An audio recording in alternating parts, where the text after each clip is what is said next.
So it's been nearly 2 years since we've done a home network upgrade, and that was in 2020 when we did our home network upgrade. And from then a lot of things have changed, and our home network is not even literally, it's actually in shambles. A lot of stuff has changed, we just haven't adapted and made the necessary changes, and most of the infrastructure is actually just left off, and the main thing that's on is just the main router. But the other big change that came about recently was the fact that we've moved over from a DSL internet over to fiber internet that's from access.co.za, and we did a whole video on how to sign up for fiber from Access, and if you'd like to check out that video can be linked up there in the description card. So besides our internet connection changing, we've also made some friends over at Dlink, and Dlink was kind enough to hook us up with some switches. It's actually 2 5-port switches and 1 8-port gigabit switch, and they've also hooked us up with a network attached storage. We're going to be focusing mainly on the infrastructural changes, so you better make sure you watch this video all the way to the end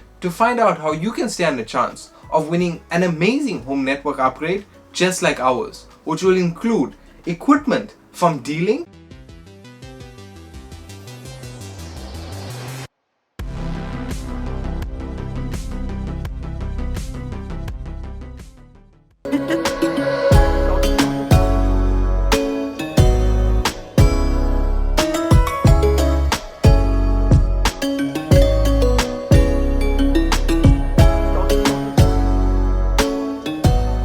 so the first thing we gotta do before we even start with the switches, we actually have to change out batteries in our UPS because it's been 2 years, and when we actually installed that UPS, we put in like a used battery just to get us by. And it did work, but unfortunately, because it was used and through load shedding and stuff, the battery just packed up, and as soon as load shedding kicks in, the battery just dips. So we purchased a couple of lead batteries from Macro, and we just need to change them out in the UPS.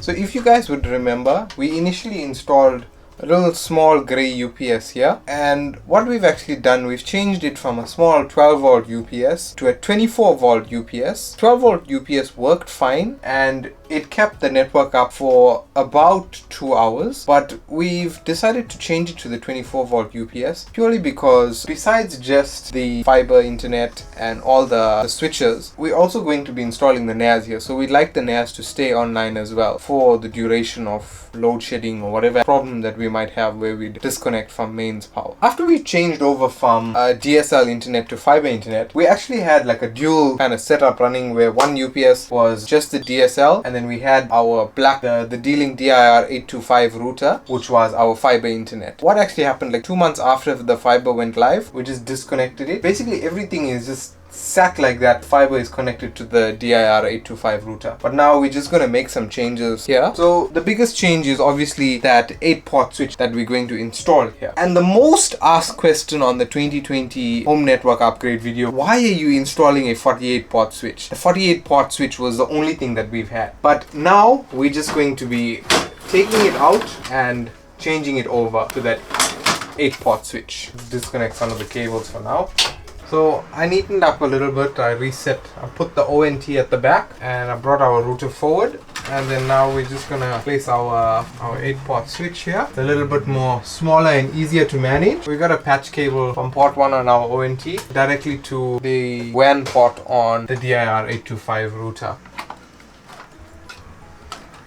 I've plugged in all our Ethernets, one going to the one smart TV here, the other cable going to my room, one of the cables going to the other room, and then the one cable coming from the back of the router into the switch. I'm not daisy chaining the switches. They're all going to connect directly to the back of the router and connect out to the switches, and then everything else just connects to the switch. And then the only one other thing is the server and the NAS will connect directly to the switch as well. So this part is more more or less done, and now we need to move on to 5-port switches that we have. That's where it gets a little complicated. Initially, when I designed the network with the studio in mind, as well as our TV was actually working. So now we've both the switches, we have problems. First is studio is out of commission, we're not even using it. So what's going to happen, we're actually installing this 5-port switch here in the server room for the one laptop and our editing workstation that we have installed here. And the second one is still going to the TV, but the problem is we don't have a TV, we don't have a PlayStation, we don't have anything to connect to this besides the Leap S1, which we recently reviewed. If you haven't checked out that video, link can be found up there in the YouTube cards. But yeah, let's get ahead going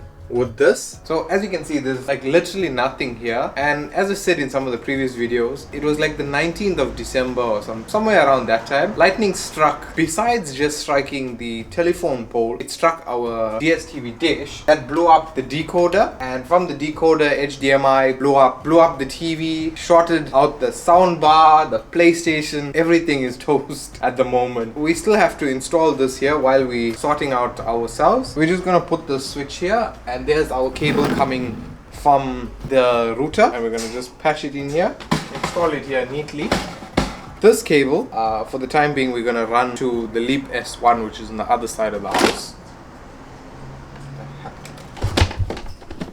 And I was actually thinking of having this thing kind of screwed in here, but we just have to see once everything gets set up again. The other 2 ports, one will go to the TV, the other one to the PlayStation, and then one more free port in case we decide we want to have an access point here, because the coverage isn't that great at the moment on the other side of the house. So if you're wondering what happened to the other router that was here, that was acting as an access point, that too got blown up with the lightning, so we need to find another one to put that in here.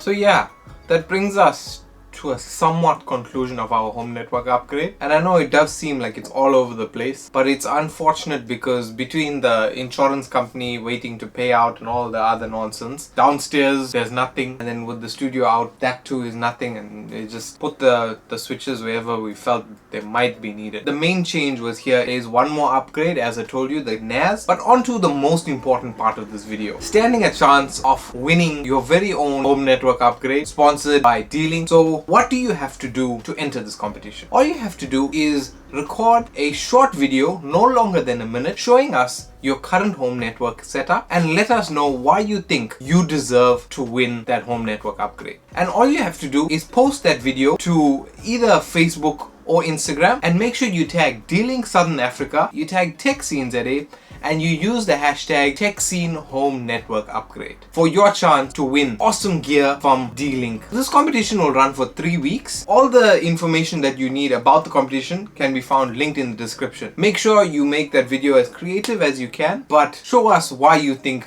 you really deserve to win, and we'll pick the most deserving winner. And it's not only that's up for grabs, some of the other runners up can stand a chance of winning some goodie bags from TechSceneZA and from Dlink. So guys, wishing you all of the best, and thank you very much for watching this video today. My name is Prashant, and I'll see you in the next video.